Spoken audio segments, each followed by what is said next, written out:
Welcome.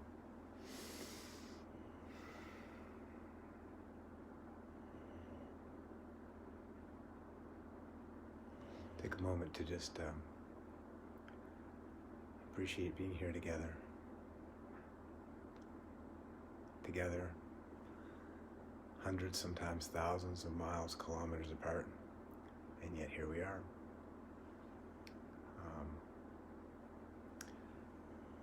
Like all tools, the internet is a magnificent possibility, potential, use, and a phenomenal disaster all at the same time. So now we're going to try and use this tool to, we're not going to try to use this tool, we are using this tool as a way to create community and broaden our consciousness and broaden our sense of identity, who we are, who we think we are. So, a moment just to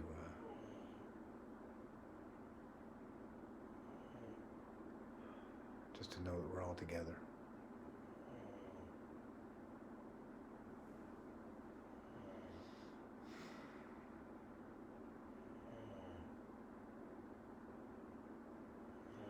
So today we're going to talk about broadening identity.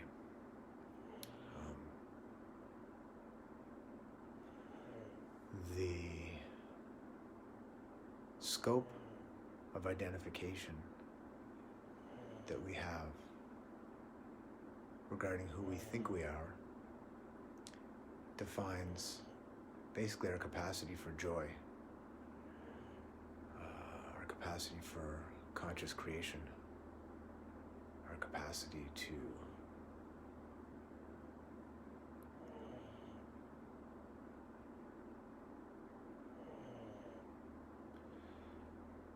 be magnificent. We are magnificent, but we limit that magnificence. That magnificence is limited by originally by the conditioning that we have as children. And then as we get older, we dig those trenches, those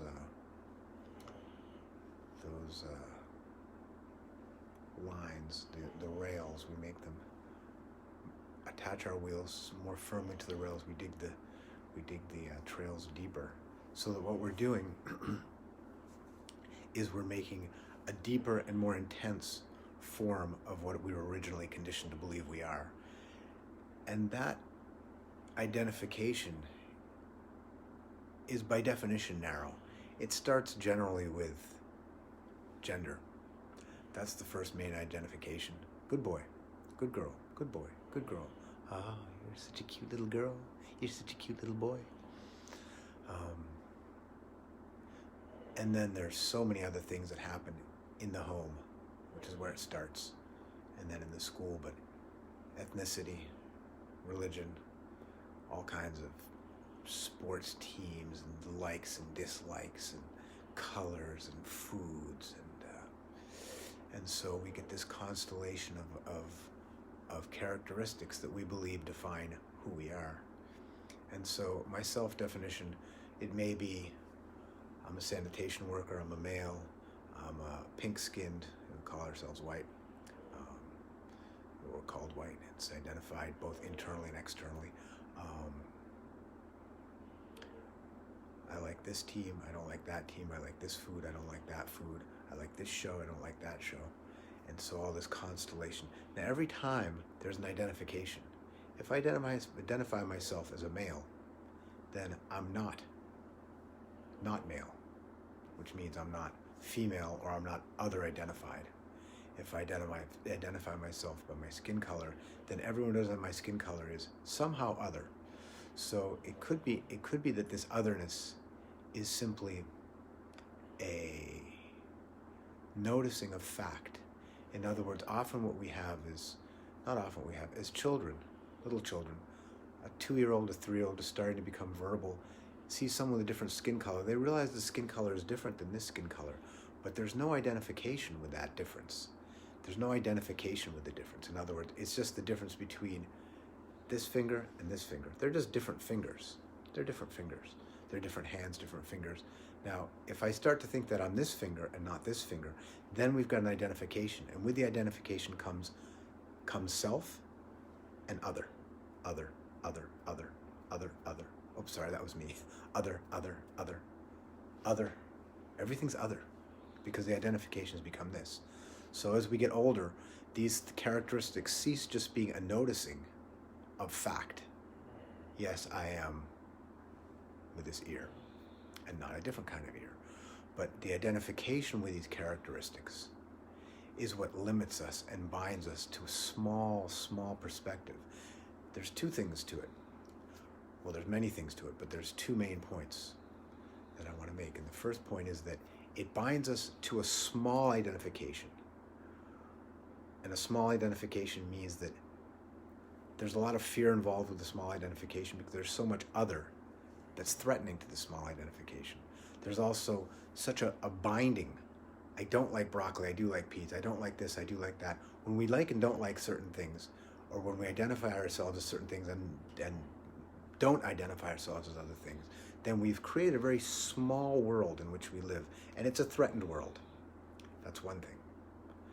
The other main point is that when we identify ourselves in any way that's different from other identifications that we make also, remember, we're making all these identifications internally. Well, the rest of the world may be making it as well, but all that matters in this context is how I am identifying myself and how I perceive other people as identifying myself. It's all happening in here. It's all happening in this thought bubble, in this thought world. So when I have this identification, not only is it small and limited, it's also fearful and in contrast to other. And once we have an identification of self in contrast to other, big trouble. Because that's where we have Muslims fighting Christians, fighting blacks, fighting whites, fighting. Everybody has an identification of self. Not everybody, but everybody that's involved in these kinds of conflicts has identified themselves relative to others. There's self, there's those like me who identify as self with me, and then there's, and as soon as we've gone down that, and then there's others, and often the others are threatening to us. The others want to sweep us into the sea. The others want to enslave us. The others want to control our minds, take our, and let's not be naive. There is a lot of exploitation in the world, but we're talking about on the personal, emotional, spiritual, of how to define self in a way that is freeing and opening rather than small, binding and limiting. So when we have these small identifications,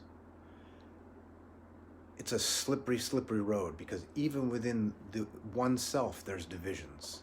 There's divisions of I'm good, oh my God, I'm bad, I'm good, I'm bad, I'm strong, I'm weak, and it always fluctuates between these things.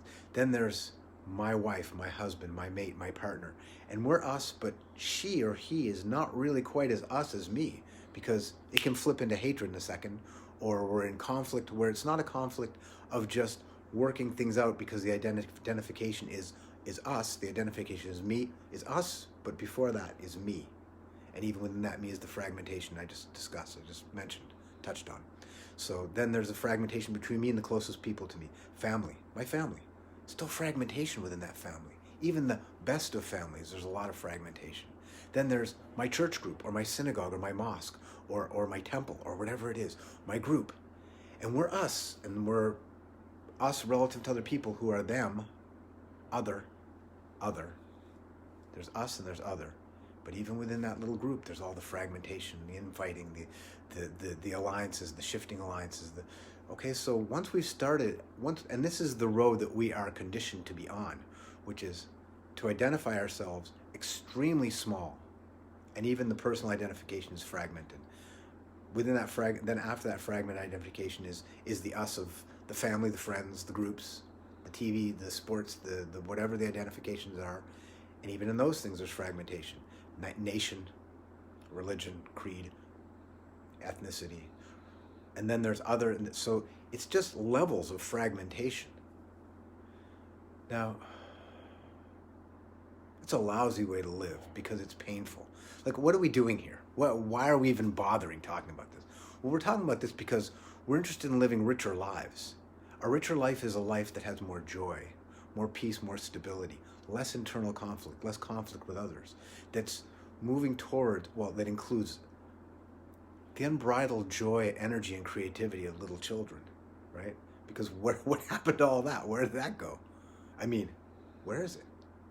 It's certainly still there. The energy of it's still there. It's just being blocked and channeled in very strange ways.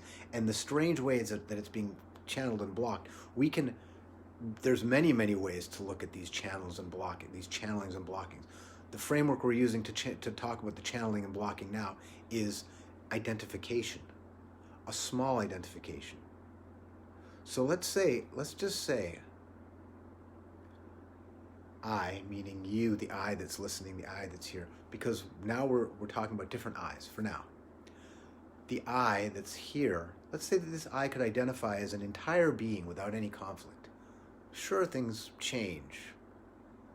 Let's say that this I could identify with the people in my house, the dogs, the cats, the animals, the fish, the animal. You know that, like, a tremendous number of the cells in our bodies don't carry our DNA. They're symbiotic things living, billions of cells living with us that don't carry our DNA. Are those us? Well, I mean, without them we die, so something's going on, right? I mean, when we get into small things and big things, all of this idea of separation and identity breaks down completely. It breaks down completely. There is no matter, there is no energy. There is matter, there is energy, but it's, from what they're talking about now, the physicists are saying now that matter is blinking in and out of existence billions and trillions and billions of times per second. They're saying that there's neutrinos, things with no mass, 300 skillion billion of these things passing through your body every second. I mean, what is that? Identification, like the range of our ability to sense things, to see, taste, feel, smell, and see is extremely limited. And our thought is extremely limited, as are our feelings, extremely limited. In the range of light and color and what's going on here, we see this in a 1 billion mile radius. We hear this in a 1 billion mile radius. We feel this in a 1 billion mile radius. There's a lot going on that we're not party to or getting. And yet we have the arrogance, and it's an arrogance of fear. Because without fear, there wouldn't be this need to be separate and protected all the time. So it's a security insecurity. Some people lean towards the over-security, arrogant side. Other people lean towards the extremely insecure, fearful side. But it's all the same thing. It's just it's a misdefinition of self. Well, okay. There's the definition. We live on this level on what's called Newtonian reality, which means, you can predict if you drop something, it falls at a certain rate to the earth. I can't put my hand through this other hand, things like that, even though it's maybe blinking in and out of existence as many times as whatever. I can't do that. So on this level, things hold. And on this level, there is a reality in the sense that, yes, I do have, see that shape? That is just a fact. Is it who I am? Well, yes, it is on that level. But on the level of identification, is this who I am? I'm telling you, in 20 years, it's not going to look the same. In 50 years, it'll be gone. In 100 years, it won't even exist in anybody's memory. People who have memory of this right now will not even be alive in 150 years, 110 years, 100 years. It's just changing so quickly. And it's such a tiny, tiny way to identify ourselves. And it leads to this fragmented, fearful, protective need to hold ourselves together. When all of it, on the identification level, it's all real on the factual level. If it's void of value, identification covers it all. Who I think I am. So it holds on that level. But once I think of the self as this constellation, this group of characteristics, then I'm completely lost. Because even within my own mind, it shifts. You look in the mirror one time in the morning and you'll see, wow, oh, damn, I'm looking pretty good. And then you look an hour and a half later, go, whoa, I'm not looking good at all. That's just one tiny example. Oh man, I really, I was shining in that social situation. Oh man, I really blew it. It's just changing all the time. It's all just this shifting neuroses, really. I mean, and conditionings. There's nothing wrong with conditionings as long as we see them for what they are and don't believe that's who we are. I like this sports team. It's incidental. If it's who I identify as, big problems. So let's say that we're able to identify as something more than just the skin bag, the body, what's bound by skin, and the thoughts and the feelings that occur to this skin bag, inside this skin bag. What is it? This definition here, it's thoughts and feelings. And we know for a fact that it's not very comfortable unless we've done a lot of work, which is what we're doing now. This is work. I mean, it's fun. It's a good time. It's like, here we are. We're going to improve our lives. We're going to become happier, more joyful, creative, beautiful, compassionate, kind, loving, connected. I mean, what else is there in the world except for, after you've got food, clothing, shelter, free time, and security? What else is there? What else is there?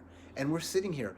We're all locked down to the COVID thing. All of us who are here, we have enough free time and enough money to have a digital medium. We're talking to each other. We're communicating like this. So let's admit it. Turn off the damn TV. Turn off the damn phone after this. Turn off things. Take the time to be alone and do these things. Take the time to actually, we're going to do something. We're going to do a little bit soon. But this is all just, all of this is just, this is not like, this is not a way to make us feel better and then we go about our lives. This is what we're doing here is we're trying to investigate, open up, and create channels and patterns and habits that will take away with us and that we can use day to day to become independent, because you don't need me. All you need is yourself, and we all need a bunch of information.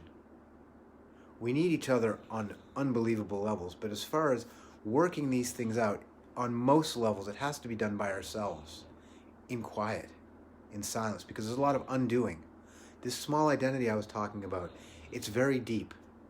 It's very deep, and it's filled with trauma and fear from the past, and anxiety and worry of the future, and a bunch of glory days from the past, and a bunch of glory hopes for the future, and no present. To be present is to be quiet and to be still, and it's an art, and it can be cultivated. But we haven't been taught that. We've been taught the opposite. So what we're doing now is we're investigating how to, the work is independent. The work is independent. Even if it's done in a group, finally it's independent. And the independence is to become interdependent and to broaden the identification so that my work is our work. But that's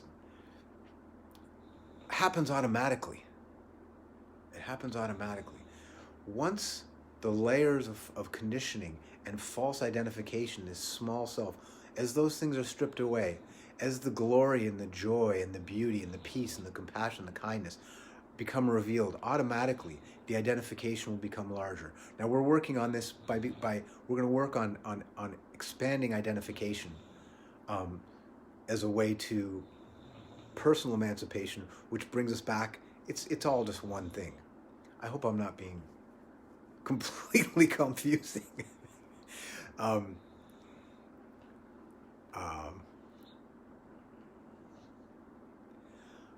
Imagine an identification that doesn't have fear. What does that look like? What does an identification that doesn't have fear look like? Because we swim in fear, we swim in anxiety, we swim in regret, we swim in worry, we swim in trauma. This is where we live. And we are going to free ourselves from these things step by step, slowly over time.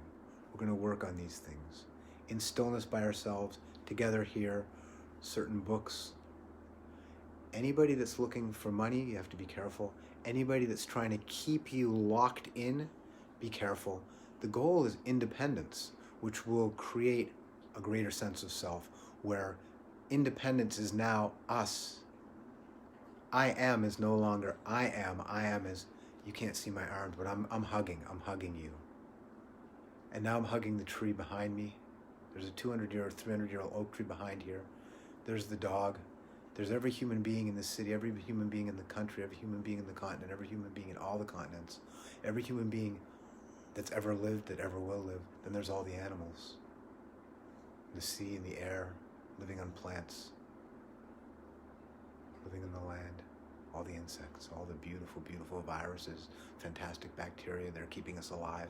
Don't fool yourself. There's all kinds of little life forms in here that we identify as that we don't identify as ourselves, but that are keeping this skin bag from just keeling over in death and decomposing into something else. All the plants, the magnificent plants that change the light into life. Holy smokes, what's that? So imagine an identification without fear. Imagine an identification without limits. Now here's what it means to be human. To be human, to be honest about being human, means I, as a human being, want it all. I want it all. I want everything that ever existed, that exists, that ever will exist, energetically, materially, on every single level. Now, so do you. And that's not a negative thing. It's just the way we're structured. Now, if we go to the identification level, which is always, identification is always, well, it can be thought systems as well. It can be thought systems, but it's body-centered. And it's thought-centered, I guess, as well, and it's also feeling-centered. Now, those things are limited. The thoughts will end because the body will end. The body will end because the body will die. The feelings will end because the body will end. So all these things are limited, and there's a very finite limit. I mean, you could be the richest person on Earth, and you still have such a small amount. You can own the Earth, and you still don't own Saturn. You can own the solar system. You still don't own the galaxy. You still don't own the galaxy. You can own the galaxy. You still don't own the... And it goes on. You can own the universe, and oh my God, you're just bored. Like, what am I going to do now? I need more stuff. So that's not the way to get everything. The way to get everything is to be everything. To be everything is an identification. Now, it's actually an absence of identification. Once identification is gone, I am is coming out of my mouth, but it's your heart. And next time it'll come out of your mouth and it will be my heart. Or it will be again the tree. It will just be what is. That is the way to have it all, is to be it all. There is no having it all. Again, back to the whole thing of human being versus human having. We're not human havings and we're not human doings. We're human beings, which means that the secret to having this glorious, creative, peaceful, stable, compassionate, magnificent life is to be these things. Don't try to collect love. Don't try to collect compassion. Don't try to collect kindness. Don't try to collect. Just strip away that which is false identity, and what will be revealed will be the simple essence of being, and the essence of being is love, because love is the glue that connects. Love is simply like I am. Really, the way to phrase it for human beings would be to say we am. We, plural, all. That's all inclusive, including rocks, all life, all everything. We am is the singular again. We am. So to broaden one's identity means to lose the small identity. It doesn't mean we lose the simple fact that, yes, I have 5 fingers and some people only have 4 because they've lost one or they were born without one. However that works. That's a simple fact, but it's not an identity until we make it an identity. There are many identities. Fern, beautiful fern here. Identity, fact. Identity is separate from me? Well, yes and no. It's separate from me in the Newtonian world, in this 3 to 4 dimensional world that we're living in, if we include time. in the Einsteinian world, in the quantum physics, in the new world, that is not separate from me on any level, nor are you. Nor is the phone I'm looking at, nor is this blanket, nor is this shirt, nor is anything separate from anything. Big Bang basically says whether it's true or not, it doesn't matter. Big Bang says it all came from nothing, smaller than the point of a pin. The amount of matter and energy in the universe is, it's not possible to get close to comprehending it, but it's a lot. It's piles and piles, right? So there's just one phenomena going on the levels that the people who meditated for their whole lives and for generations and generations came to these conclusions that there is just one final ultimate reality. And now physics, which is modern science, which is math and some crazy thinking and stuff and experiments, these people are coming to very similar conclusions about the universe being more like a mind, being more, it's all just one thing that seems to appear. So where do we identify? The way we identify determines the quality of our life, believe it or not. Believe it or not. The quality of my life, of anyone's life, is based on identity. Those of us who've meditated, and if we haven't meditated, we've still had those moments, for example, in nature, or when you're with a child or with an animal, and you lose yourself for a moment, for a time. You lose that. There's only the experience, and there's no real experiencer anymore. Meditation has an observing mind as well, but then the interesting thing about the observer is the observer is a step. Past the observer is the unification of consciousness, where there's no experiencer anymore, there's just experience. And that's a phenomenal state. I can only call it heaven. It's a place where there's no joy, there's no oneness, there's no beauty, there's no compassion, there's no love, there's no fantasticness, there's no joy, bliss. None of those ecstasy, none of those things are there until you come out, and then you start describing it with those words. When the experience is happening, there's no one to experience it. There is no experiencer. There's simply experience. And to come out is when one starts to describe about how amazing it was, but there was no self to experience it. So the experience of self, when we have those moments in nature, it happens other times too. It can happen doing any kind of thing, but the most common places are in nature, with animals or little children, in meditation, things like this. Extreme activities, people do that also. Sex, it can happen for just like a moment. But the problem is these things are so connected to other things that the purity of the experience is just lost in so much things that are blocking and fearful and egotistical. Not always, but often. And it happens in nature with little kids and with animals as well. As soon as we come out of that moment, we're quite likely to start talking about to start taking selfies and start communicating with people and telling them how it was, losing the essence of the experience itself. But in those moments themselves, we've all had them, of non-being, non-identified being. There's no I am enjoying the sunset. There's simply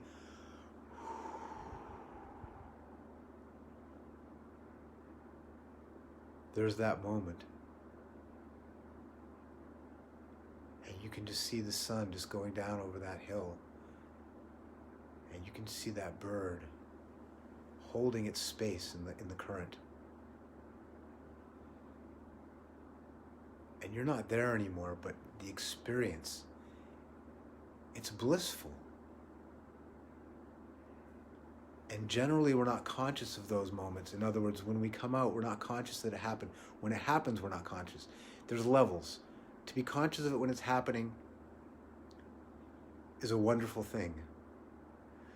To lose the consciousness of it happening and purposefully just abandon ourselves when it's safe is transcendent. The purity of that experience is a moment of non-identification. And we've all had that moment many, many times. And we know how much we like it, how much we love it, how much we seek it. And that's really what we're seeking, and we're looking for that in the backwards way that brings us actually down rather than elevating us with the sex and the alcohol and the drugs and the extreme experiences and even rage. All these things that can carry us away.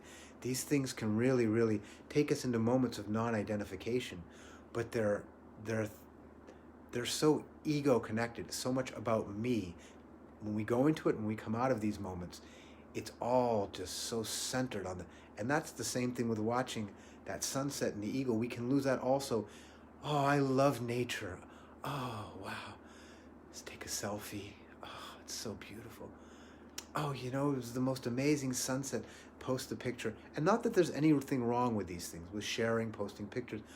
There's nothing wrong with these things in and of themselves. But generally speaking, what we're doing is we're taking the purity of something that could be clean and non-identified. We're attaching identity to it, and then we're losing the value of it. Not that we didn't enjoy it. You can enjoy the cocaine. You can have the moment of alcohol where it's just, you're dancing and you're just gone and it feels great. But after it's over, it's not that you've been elevated. You've been lowered. You've been lowered. So, identification, to expand one's identification. People that are in a safe place, we should all be in a safe place now anyway, sitting here quietly. If we could just take a moment. I really wanted to do this with a plant. Can people take a plant? Is there a specific plant? I mean a specific plant. Pick a plant that's in your front yard, tree. If you don't have one, pick this right here. If you don't have one, if you can't pick one, if you can't think of one, take this thing right here. Take this fern right here. If you can't think of a plant. Because plants are so neutral. They don't move. They don't seek food. They're so surrendered. They just take the sun and the earth and the water and the air, and they create life. The beginning of all life, upon which all their life is built. Chlorophyll. Pick a plant, and if you can't think of a specific plant, pick that plant right behind me, because there's a plant right here. This beautiful plant that I found I used to have a music studio, and it was on 28th Street in New York City. And that's a plant district, and people would plant stores would throw out these beautiful plants, because I guess they couldn't sell them. So this plant is from the 90s, because that's when I had that studio, late 90s, maybe 2000. And I would take these plants and put them in my little car and take them home. I have a few really big plants in my house. They probably cost a lot of money. So this thing here is just like, never complains. It never argues, never gets mad, never wants anything. Pick a plant. That fern, for example. And if you can close your eyes and keep the image of that fern. Now what if the consciousness, first there's the consciousness. Let's just breathe a little tiny bit.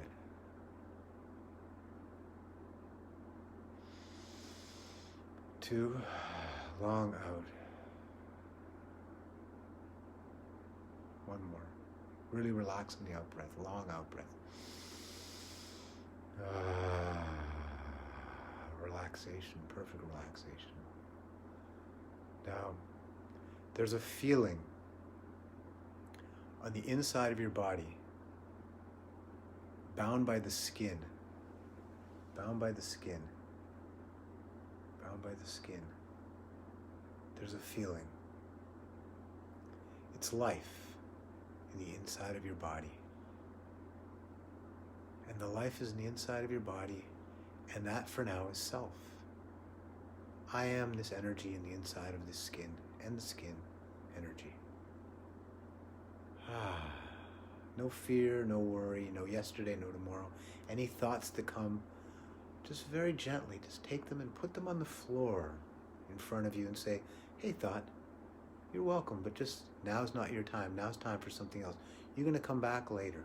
If you want, just Feeling, there you go, feeling. Oh, pretty little feeling. Sweet little feeling. Pleasant, unpleasant, doesn't matter what it is. There you go. Just relax. It's okay. And now the only feeling we have left is the feeling of life in the skin, inside the life. It's the flowing.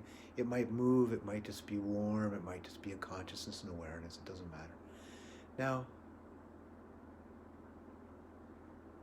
expand it a little bit. Let it be like a little bit past the body.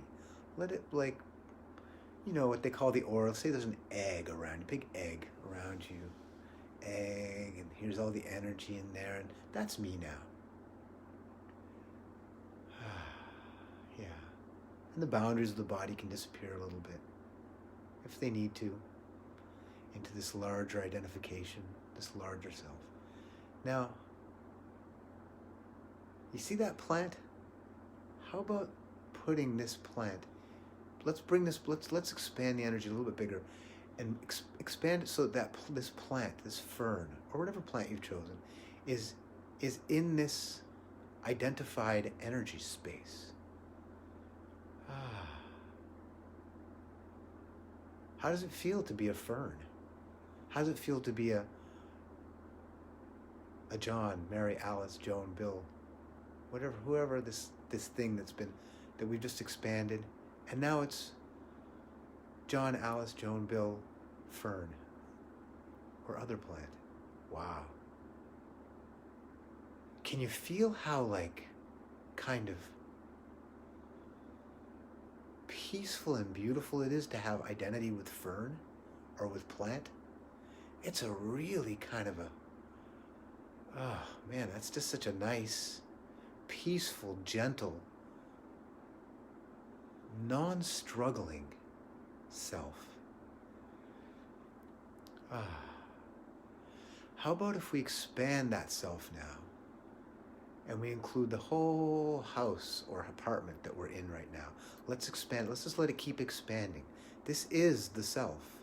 Let's expand it into everybody who's participating in this meditation together. All of us are self.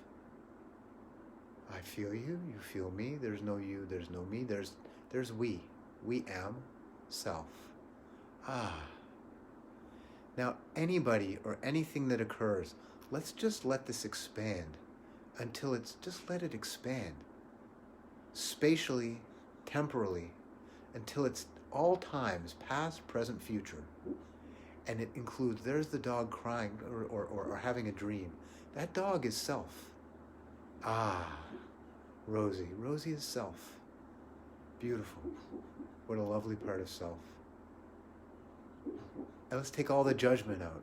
No judgment of any of these parts of self right now. We're just expanding self. The whole world is self. The whole earth, from the core, the molten core, through the various layers of unbelievable geology, sediment, finally a little layer of soil, water,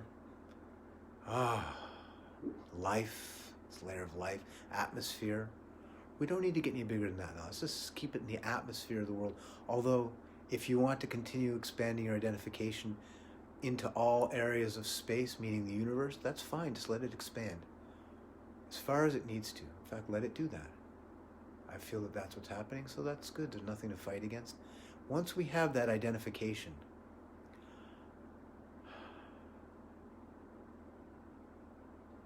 to the extent that we're actually identified as all, to that extent are we fully peaceful. To that extent, there's a stability of quiet joy that no one and nothing can take, because there is no one and nothing outside of it. None of the day-to-day things that we need to try and deal with are here, because it's all just now. And the space never stops being space. And it all shrinks down into this point of here and now, of nothing, of everything. A bunch of words. Who's even talking? No one has any idea who's talking. It's just self. Just self is talking. Now, in this expanded feeling of self, is this not how we were meant to live? To the extent that we can hold this while functioning,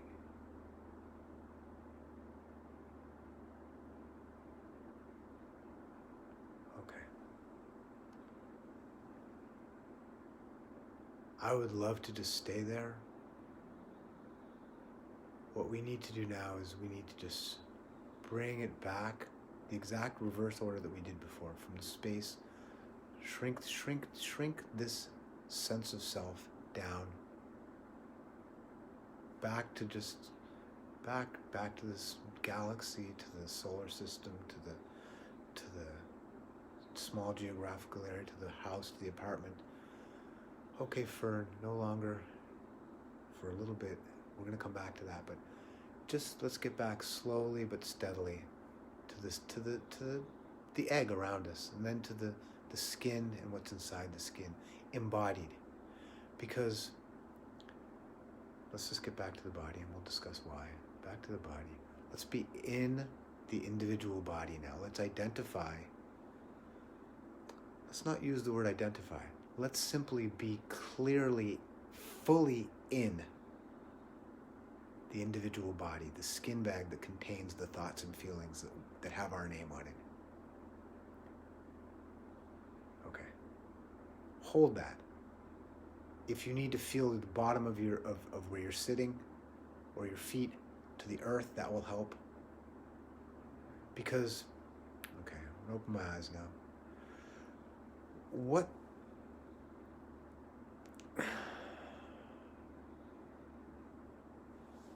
we are embodied for a reason.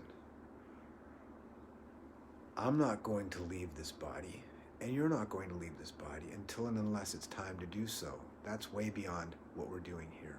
So we stay embodied. To be embodied, finally, to be fully embodied, without judgment, without value, without identification, is freedom. Because we are embodied. And so that is a simple fact. Within the body, we seek to be free by identifying as broadly as, well, identifying as all. And yet we can't live as all the time. There is a way to live as all and function as one, function as an individuated being. It's extremely high, extremely high. And one has to be careful, because identifying so broadly, one walks into traffic and gets hit by a bus. That's not honoring the individuated being. That's not honoring the embodiment.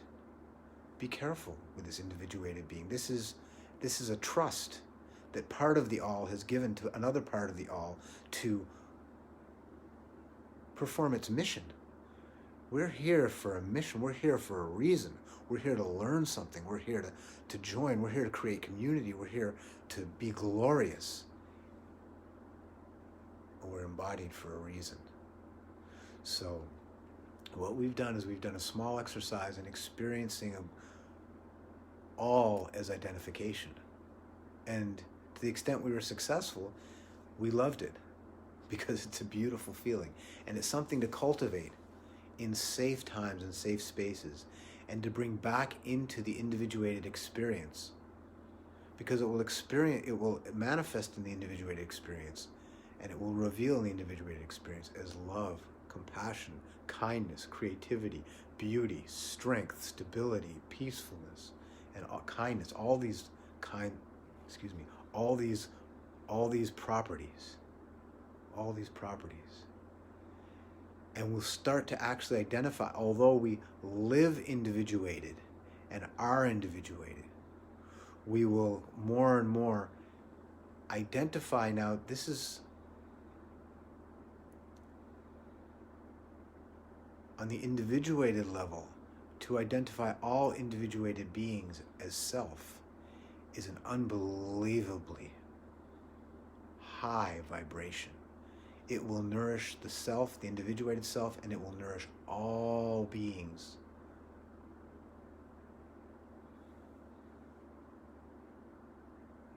And that's what we're looking for. So Hopefully we have some tools to experience this, and we've come to a place where we're going to try to be more honest with ourselves. Anytime there's a negative, I feel this, I like this, I don't like this, it could be negative or positive, but the I statements, let's be honest about how limiting the I statements are. I love ferns, but I hate rhododendrons. I mean, what have I just done to myself? I've limited myself. I love broccoli, but I hate asparagus. What have I done to myself?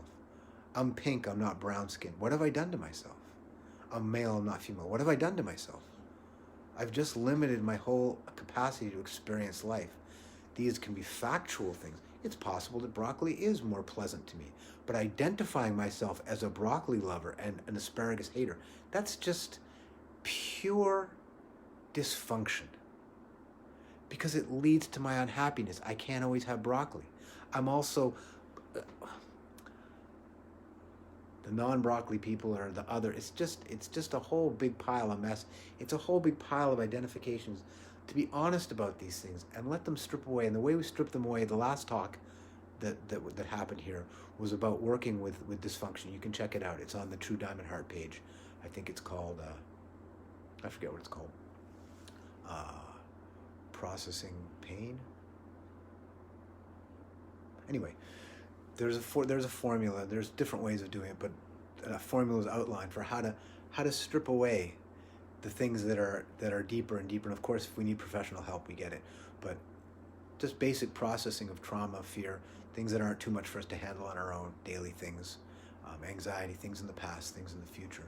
To be honest about these identifications, to see them, to be honest and see them, to have the courage to go through them and work with them, and the humility to understand that, well, it's phenomenal self-understanding. It's humility in the sense that understand that this self is really nothing. But on the other hand, the truly broadly identified self is everything. So the tools to be honest, these things that we're talking about build on each other. The last thing we're talking about, this thing we're talking about, the next thing we're going to talk about, these build on each other. And what we're trying to do is we're trying to create a toolkit and a frame of reference and a way to today to broaden. And it could be all, diamond heart, right? Go in through one facet and reach the heart, which is everything. Today we're talking about the facet of self-identification. If we can identify as all, then we reach the heart. If we can honestly and genuinely and sincerely and fully do that, then we reach the heart, which contains all properties that all humans are looking for. It contains all, which we're all looking for. Love, heart, love, compassion, kindness.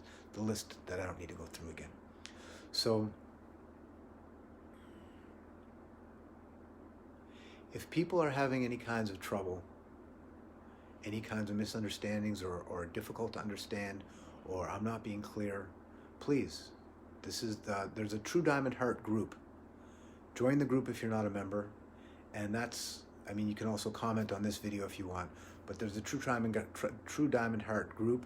It'll be a good place to dialogue, and people can talk to each other about these things. I wouldn't necessarily, well, they can do it on this video, I guess, as well. But to have a way to create more of a community, more of a support, more of an ongoing learning, sharing, communion.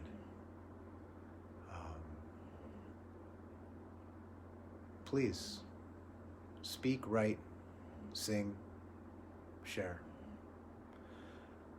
And this is going to be Wednesdays and Sundays. I never really know what's going to come next, so I can't really tell you. But if you have suggestions as to things you'd like to be addressed, that's wonderful. Probably do some music soon. And it was lovely sharing time with you.